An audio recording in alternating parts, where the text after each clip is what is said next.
ఇవాళ మన topic universal values, విశ్వజనీన విలువలు. మనం సాధారణంగా వింటూ ఉంటాం విలువలకు కట్టుబడి ఉండాలి ఎలాంటి మనిషి అయినా అనే మాట. అసలు మనకు విలువలంటే ఏంటో తెలియదు. అయితే జీవితంలో మనల్ని పక్కదోవ పట్టించడానికి ఎప్పుడు మన కోసం కొన్ని కాచు కూర్చుంటాయి. అవి ఫ్రెండ్స్ రూపంలో ఎదురవ్వచ్చు, లేదా డబ్బు రూపంలో ఎదురవ్వచ్చు, లేదా వ్యసనాల రూపంలో ఎదురవ్వచ్చు. వాటికి లొంగిపోయిన వారిని విలువలు లేవురా ఇతను దిగజారిపోయాడు అని అంటూ ఉంటారు. మరి ఈ నేపథ్యంలో అసలు విలువలంటే ఏంటి, ఎన్ని రకాలుగా ఉంటాయి, అవి మనిషికి అంత అవసరమా, ఉంటే ఏం లాభం జరుగుతుంది మనకు, దీని గురించి మనకు వివరించడానికి ప్రముఖ వ్యక్తిత్వ వికాస నిపుణులు భాస్కర్ గుప్తా గారు మనతో పాటు ఈరోజు ఉన్నారు. నమస్కారం అండి, కార్యక్రమానికి స్వాగతం. Thank you. అలాగే మనతో పాటు కొంతమంది కాలేజ్ స్టూడెంట్స్ కూడా ఉన్నారు, వారికి కూడా హాయ్ చెప్దాం. Hi friends. ఓకే, ముందుగా భాస్కర్ గారు, ఈ విలువలంటే ఏంటి? విలువలు అంటే విశ్వవ్యాప్తంగా ప్రతి ఒక్కరూ కూడా అన్ని సమాజాల్లో, అన్ని మతాల్లో అందరు వ్యక్తులు కూడా ఆమోదించేటటువంటి ఒక ఆచార సాంప్రదాయాల రూపంలో ఉన్నటువంటి కొన్ని నైతిక నియమాలనే విలువలు అని చాలా సంక్షిప్తంగా మనం పేర్కోవచ్చు. అంటే మరి ఇప్పుడు ఆ విలువలకి ఇప్పుడున్న పొజిషన్ ఏంటి, సమాజంలో వాటి స్థితి? ప్రస్తుతం విలువలు ఏ విధంగా ఉన్నాయి? వ్యక్తులని ప్రేమించాలి, వస్తువులని వాడుకోవాలి. కానీ ప్రస్తుత స్థితి ఎలా ఉంది అంటే వ్యక్తులను వాడుకోవడం, వస్తువులను ప్రేమించడం. మనకు ఐన్స్టీన్ చెప్తారు, మన బ్రెయిన్ ఓన్లీ 10% మాత్రమే ఉపయోగిస్తున్నాము అని చెప్పేసి. కానీ నా దృష్టిలో ఈరోజు ప్రపంచంలో 10% బ్రెయిన్ కాదు, 10% హృదయాన్ని ఉపయోగిస్తున్నారేమో అని నాకు అనిపిస్తూ ఉంటుందన్నమాట. అంటే విలువలను పాటించేటప్పుడు హృదయం యొక్క పాత్ర చాలా ఎక్కువగా ఉంటుందన్నమాట. ప్రస్తుత స్థితి ఎలా ఉంది అంటే మామూలుగా ఒక జంతువుకి మనిషికి తేడా ఏంటంటే ఆహారంలో కానీ, నిద్రలో కానీ, మైథునంలో కానీ జంతువులకి మనుషులకి తేడా ఉండదు. కానీ విలువలకు వచ్చేటప్పటికి వాళ్ళు పాటించేటటువంటి సూత్రాలను అనుసరించే వాళ్ళ విచక్షణ జ్ఞానాన్ని బట్టి మనిషికి జంతువుకి తేడా ఉంటుంది. కానీ ఒక జంతువుని కనుక తీసుకున్నట్లయితే, ఒక గుర్రాన్ని కనుక తీసుకున్నట్లయితే అది పరిగెత్తేటటువంటి ఆ స్కిల్ని బట్టి మనం ఆ గుర్రానికి గౌరవాన్ని ఆపాదిస్తాం. ఒక కోకిలను కనుక తీసుకున్నట్లయితే అది పాడేటటువంటి స్వభావాన్ని, ఆ స్కిల్ని బట్టి మనము దానికి ఉండేటటువంటి విలువని మనం ఆపాదిస్తాం. ఒక కుక్కని కనుక తీసుకున్నట్లయితే అది మన పట్ల ఎంత విశ్వాసాన్ని చూపిస్తుంది అన్న అంశం ఆధారంగా దానికి విలువను ఆపాదిస్తాం. కానీ విచిత్రం ఏంటంటే ఇప్పుడు ఒక గుర్రానికి కానీ, ఒక కోకిలకి కానీ, ఒక కుక్కకి కానీ బయట ఉండేటటువంటి రూపం ఆధారంగా విలువను ఆపాదించలేదు. అవి చేసేటటువంటి పని ఆధారంగా, వాటి లోపల ఉండేటటువంటి శక్తుల ఆధారంగా వాటికి విలువనిచ్చాం. కానీ ప్రస్తుత సమాజంలో మనిషికి విలువనివ్వడము బాహ్య రూపాన్ని బట్టి విలువనిచ్చేటటువంటి పరిస్థితి ఏర్పడుతుంది. ఎలా డ్రెస్ సెన్స్ ఉంది, ఎలా వేసుకున్నాడు, అది అవసరమే. కానీ మనము అంతర్గతంగా ఉండేటువంటి క్వాలిటీస్ కూడా విలువని ఇవ్వాల్సినటువంటి అవసరం ఉంది. ఆ అవసరము ఇప్పుడు మరింతగా పెరుగుతుంది. ఇప్పుడు అక్కడ మనము లోపంలో ఉన్నాము, చాలా తక్కువగా అక్కడ ఉన్నట్టుగా నాకు గమనిస్తూ ఉన్నాను. ఓకే భాస్కర్ గారు, మనతో పాటు కొంతమంది కాలేజ్ స్టూడెంట్స్ ఉన్నారు, వాళ్ళకు కొన్ని డౌట్స్ ఉన్నాయి, అడగండి. గుడ్ మార్నింగ్ భాస్కర్ గారు. చాలామంది ప్రముఖులు ఉన్నారు, మహానుభావులు ఉన్నారు. వారిలో నాకు మహాత్మా గాంధీ గారి దగ్గర నుంచి తీసుకోవాల్సిన విలువలు ఏంటో చెప్తారా? 120 కోట్ల మంది జనాభాలో కూడా ఇప్పటికీ ఒక్కడే మహాత్ముడు ఉన్నాడు. 140కి పైగా దేశాల్లో మహాత్ముడి పైన స్టాంపు విడుదల చేశారు. ఎన్నో ప్రపంచ దేశాల్లో గాంధీజీని సాక్షాత్తు పరబ్రహ్మ స్వరూపంగా కొలిచేటటువంటి పరిస్థితి ఈరోజు ప్రపంచంలో ఉంది. గాంధీజీ మరణించవచ్చేమో, గాంధీజీ అనుసరించినటువంటి సూత్రాలు, గాంధీజీ మనకు అందించినటువంటి విలువలు ఇంకా సజీవంగానే మిగిలి ఉన్నాయి. ఎందుకు అలా మిగిలి ఉన్నాయని ఒక్కసారి కనుక మనం గమనించినట్లయితే చాలా అంశాలు మహాత్మా గాంధీ నుంచి మనం నేర్చుకోవచ్చు. క్లుప్తంగా ఒక 2 కానీ 3 కానీ అంశాలను మనకు తీసుకున్నట్లయితే, చెప్పండి. మహాత్మా గాంధీ నిరాడంబరతకు మారుపేరండి. ఆయన ఒకసారి ఇంగ్లాండ్కి టాక్స్ కోసం వెళ్ళినప్పుడు, రౌండ్ టేబుల్ సమావేశాలకు వెళ్ళినప్పుడు అక్కడ సెక్యూరిటీ వాళ్ళు, మీ దగ్గర ఏమేమి ఉన్నాయో ఒకసారి మీరు చెప్పండి, మీ దగ్గర ఉండే వస్తువులన్నింటినీ చూపించండి అంటే అప్పుడు మహాత్మా గాంధీ చెప్తాడు, నా దగ్గర ఒక 6 చరకాలు, ఒక 4 ఖద్దరు దుస్తులు, ఒక ఖద్దరు టవలు, ప్రపంచవ్యాప్తంగా, దేశవ్యాప్తంగా ప్రజలు అందించినటువంటి ఆదరాభిమానాలు, ఇవి మాత్రమే నా దగ్గర ఉన్నాయి అంట. ఎంతటి నిరాడంబరత చూడండి. ఆ నిరాడంబరతని మనం ఈరోజు తీసుకోవాల్సినటువంటి అవసరం ఉంది. మనము అంతర్గతంగా ఉన్నటువంటి సౌందర్యాన్ని గురించి ఆలోచించాలి కానీ బాహ్య సౌందర్యం గురించి కాదు. రెండవది మహాత్మా గాంధీ నుంచి నేర్చుకోవాల్సినటువంటి అత్యున్నతటువంటి విలువ ఏంటంటే, మహాత్మా గాంధీ దక్షిణాఫ్రికాలో 1 సంవత్సరం పాటు జైల్లో ఉంచినప్పుడు ఆ జైలు జీవిత కాలం పూర్తి అయిన తర్వాత ఆ జైలు అధికారితో మాట్లాడుతూ అంటారు, చాలా ధన్యవాదాలండి అని చెప్పేసి వస్తాడు. ఆశ్చర్యపోతాడు, జైలు జీవితం సంవత్సరం ఇచ్చాను, ఇతను నాకు థ్యాంక్స్ చెప్తున్నాడు అని. ఎందుకు చెప్పాడు అంటే, ఈ సంవత్సరం పాటు నిరాటంకంగా కూడా అతను అన్ని పుస్తకాలను చదివేశాడట. అంటే మనము ఎక్కడ ఉన్నా కూడా నిరంతరము నేర్చుకోవడము, మనల్ని మనం అభివృద్ధి పరచుకోవడం, ప్రతినిత్యం పరిపక్వత కోసం పరితపించడం అనేటటువంటిది మహాత్మా గాంధీ నుంచి మనం నేర్చుకోవచ్చు. మూడవది ప్రతిస్పందించేటటువంటి గుణం మహాత్మా గాంధీ నుంచి నేర్చుకోవాల్సింది. ఒకసారి తను ట్రైన్లో వెళుతున్నప్పుడు ట్రైన్ ఎక్కుతుంటే అనుకోకుండా మహాత్మా గాంధీ ఒక చెప్పు ఒకటి పడిపోయింది. ఆ ట్రైన్ ముందుకెళ్ళగానే మహాత్మా గాంధీ తనకు ఉండేటటువంటి 2వ కాలి చెప్పు కూడా కింద వదిలేస్తాడు. ఎందుకు అని పక్క వాళ్ళు అడుగుతారు. సరే, ఎవరికైనా ఒక అభాగ్యుడికి గనక నా చెప్పు దొరికినట్లయితే ఒక్క చెప్పుతో తను ఏం చేస్తాడు, కాబట్టి 2వ దాన్ని కూడా వేసేస్తున్నాను అని చెప్తాడు. చూడండి ఎంతటి ఉదారతత్వం. ఒక చిన్న విషయంలోనే కావచ్చు కానీ అది అల్ప విషయంగా కల్పిస్తున్నా కూడా అనల్పమైనటువంటి భావాన్ని మనకు అక్కడ అందించినట్టు.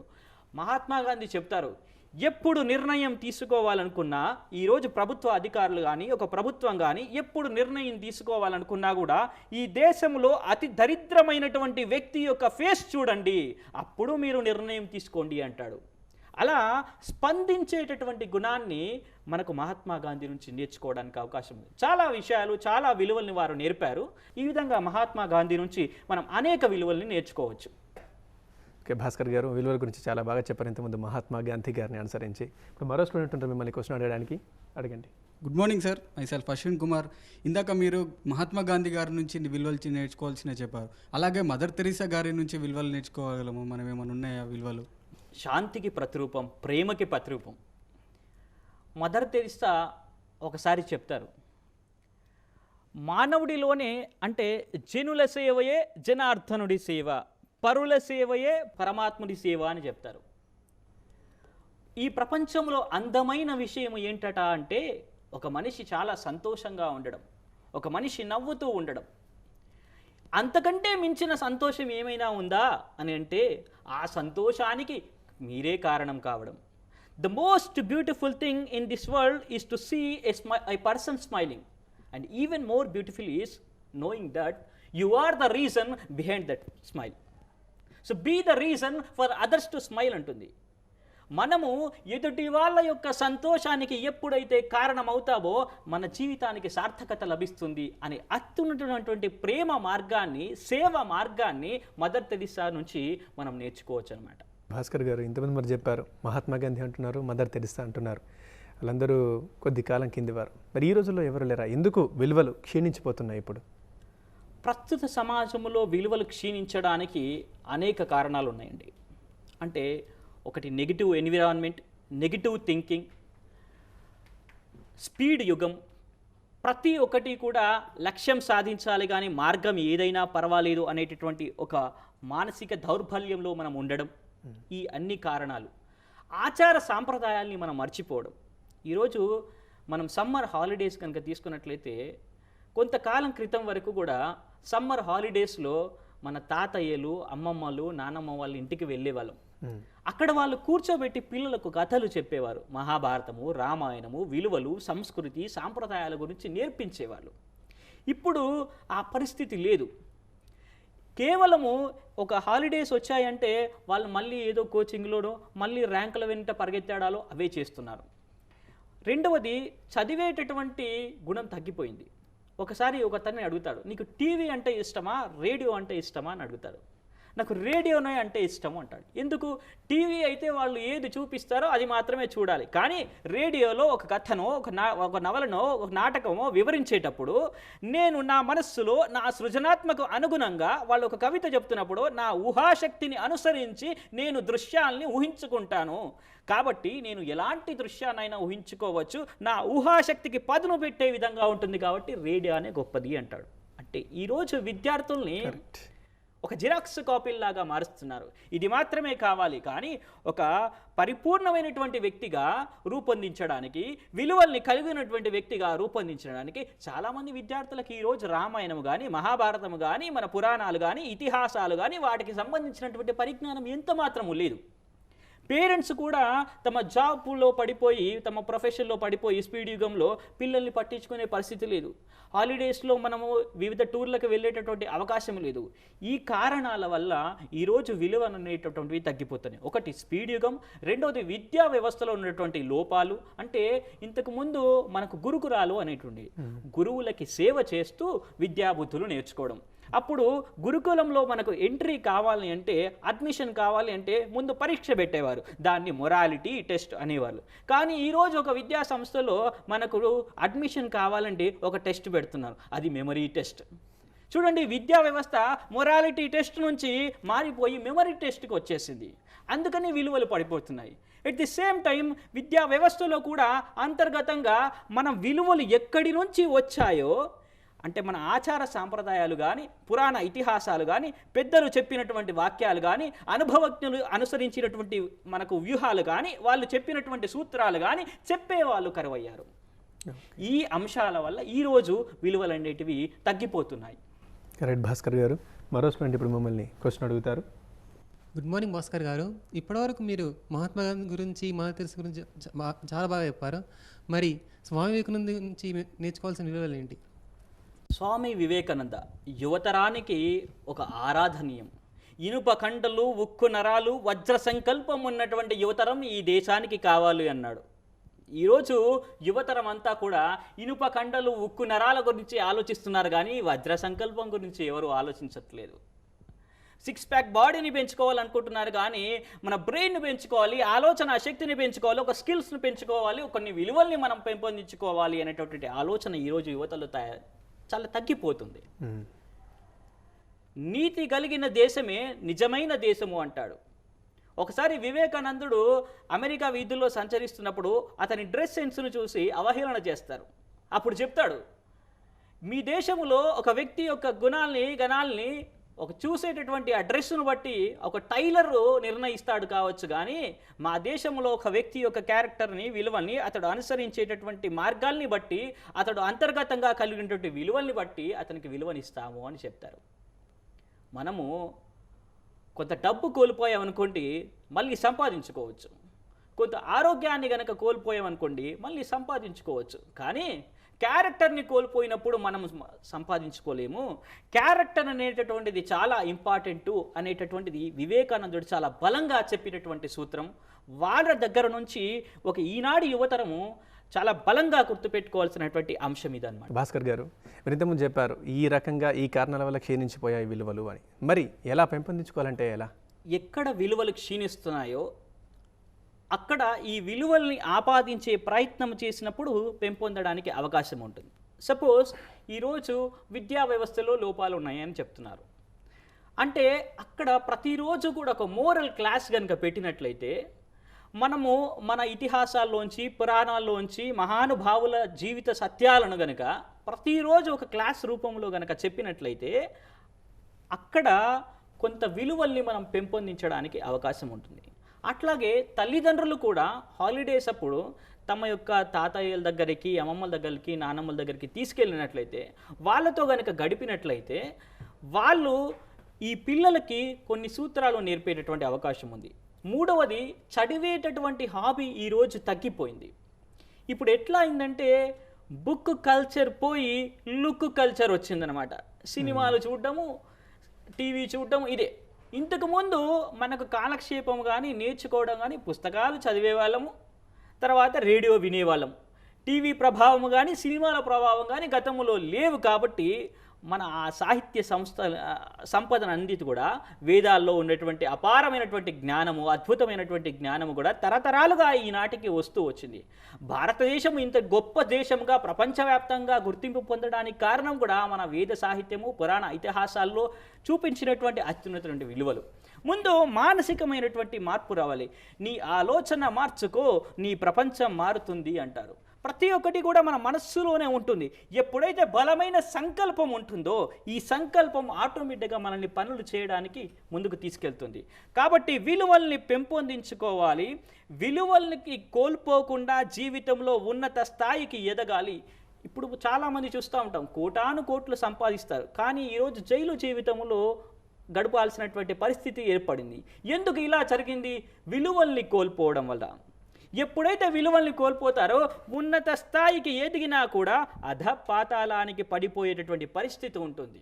రైట్ భాస్కర్ గారు, మరో స్టూడెంట్ మిమ్మల్ని డౌట్ అడుగుతాడు, అడగండి. గుడ్ మార్నింగ్ భాస్కర్ గారు. ఇప్పటిదాకా మీరు మహానుభావుల గురించి ఏమేమి విలువలు తెలుసుకోవాలో అన్ని చాలా బాగా చెప్పారు. మరి మన ప్రత్యక్ష దైవాలైన తల్లిదండ్రుల నుంచి ఏం తెలుసుకోవాలో చెప్పగలరు? తల్లిదండ్రులు కూడా తమ పిల్లలకి తమ ఆదర్శప్రాయమైనటువంటి జీవిత విధానం ద్వారా తమ పిల్లలకి విలువల్ని నేర్పించే ప్రయత్నం చేయాలి. ఇప్పుడు ఒక బస్సులో వెళ్ళారనుకోండి, చిన్నపిల్లల్లా ఉన్నప్పుడు అతనికి 5 years అయితే 3 years అని అబద్ధం చెప్తారు. ఒక చిన్న విషయమే కావచ్చు, కానీ పిల్లలకి ఎలాంటి మెసేజ్ని ఇస్తున్నారు మీరు, దాన్ని మీరు జాగ్రత్తగా ఉంటుకోండి. మీరు చేసేటటువంటి ప్రతి పనిని కూడా తమ పిల్లలపై ప్రభావం కలిగి ఉంటుంది అన్న విచక్షణ జ్ఞానాన్ని మీరు కలిగి ఉండండి. ఆదర్శప్రాయమైనటువంటి జీవితాన్ని కలిగి ఉండండి.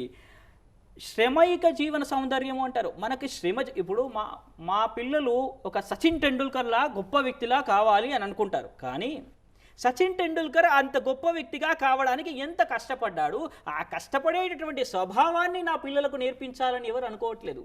నేను ఒక వృత్తి చేస్తున్నాను అంటే నా పిల్లలు ఇలా కష్టపడకూడదు అని అనుకుంటున్నారు. వృత్తి చేయడంలో తప్పు లేదు, కష్టపడంలో తప్పు లేదు. ఎప్పుడైతే మనము ఆ శ్రమ చేసేటటువంటి విలువను మనం ఇస్తామో, శ్రమలో ఉండేటటువంటి విలువల్ని మనం పిల్లలకు నేర్పిస్తామో, భవిష్యత్తులో అలా ఎదగడానికి అవకాశం ఉంటుంది. అది ఎప్పుడైతే నేర్పించమో షార్ట్ కట్ మెథడ్లో ఎదగడానికి ప్రయత్నం చేస్తారు. కాబట్టి మీరు చిన్నప్పటి నుంచి కూడా ఒక గొప్ప వ్యక్తిగా మారాలి అని మాత్రమే మీ పిల్లని అనుకుంటున్నారు, కానీ ఆ గొప్ప వ్యక్తిగా మారే క్రమంలో ఆ మారడానికి అవసరమైనటువంటి లక్షణాలని పెంపొందింపచేయాలి అనే ఆలోచనలో మీరు ఉండాలి. మొక్కై వంగనిది మానై వంగున అంటారు. చిన్నప్పటి నుంచే అత్యున్నతమైనటువంటి విలువలను పాటించాలి అనేటటువంటి విషయాల్ని మనం నేర్పినట్లయితే తల్లిదండ్రుల పాత్ర అమోఘం. రైట్ భాస్కర్ గారు, ఇక చివరిసారిగా HMTV ప్రేక్షకులకు ఈ విలువల గురించి ఏం చెప్తారు మీరు? ప్రతి మనస్సులో, ప్రతి మనిషిలో, ప్రతి మెదడులో, ప్రతి హృదయములో కూడా 2 జట్లు ఉంటాయంట. ఒకటి మంచి, ఒకటి చెడు. ఏది గెలుస్తుందయ్యా అంటే దేన్ని ప్రోత్సహిస్తామో అది గెలుస్తుందంట. మంచిని ప్రోత్సహించే ప్రయత్నం చేయండి. కాబట్టి ఎప్పుడైతే మనం మంచిని ప్రోత్సహిస్తామో డెఫినెట్గా మంచి గెలుస్తుంది. ఒక ప్రపంచం మారాలంటే ఒక దేశం మారాలి, ఒక దేశం మారాలంటే ఒక వ్యక్తి మారాలి. నీవు నేను కలిస్తే మనం కలిస్తే జనం, జనం కలిస్తే జగం అన్నారు. ఒక వ్యక్తిలోనే ప్రపంచం ఉందంట. ఎప్పుడైతే వ్యక్తి మారాడో ప్రపంచం ఆటోమేటిక్గా మారుతుంది. ముందు ప్రపంచంలో రావాలనుకుంటున్న మార్పును నీ లోపల చూడాలి. ప్రపంచంలో విలువలు కావాలి, ఉన్నతమైన సంస్కృతి కావాలి, ఏ అంశాలు కావాలని అనుకుంటున్నావో ముందు ఆ అంశాలను నీ లోపల పెంపొందించుకో. తప్పకుండా ప్రపంచం ఆనందమయం తప్పకుండా అవుతుంది. రైట్, ధన్యవాదాలు భాస్కర్ గారు, విలువల గురించి చాలా చక్కగా చెప్పినందుకు. ఇక థ్యాంక్స్ టు ఫ్రెండ్స్ మాతో పాటు డిస్కషన్లో పాల్గొన్నందుకు. ఇక చూశారుగా ఫ్రెండ్స్, మొత్తానికి మనం ఒక్కసారి గమనిస్తే గనక కొంతమంది గురించే మనం ఎందుకు తెలుసుకుంటాం, కొంతమందే ఈ ప్రపంచంలో ఎందుకు గొప్ప వాళ్ళు ఉన్నారు, కొంతమందినే మనం ఎందుకు ఆదర్శంగా పెట్టుకుంటాం, కొంతమంది పేర్లు చెప్తారే మనందరికీ ఎందుకు తెలుసు అంటే వారు విలువల్ని ఏర్పరచుకున్నారు, ఆ విలువలకు కట్టుబడి ఉన్నారు. ఆ విధంగా మనం కూడా విలువలు నేర్పరచుకుని వాటి కట్టుబడి ఉంటే వారి స్థాయిలో కాకపోయినా కనీసం గౌరవ మర్యాదలు, విలువలకు కట్టుబడి ఉన్న వ్యక్తిగా సమాజంలో గుర్తించబడతాం. ఇది ఇవాళ కపిల్ చిట్స్ జై హో సక్సెస్ మంత్ర. నమస్తే.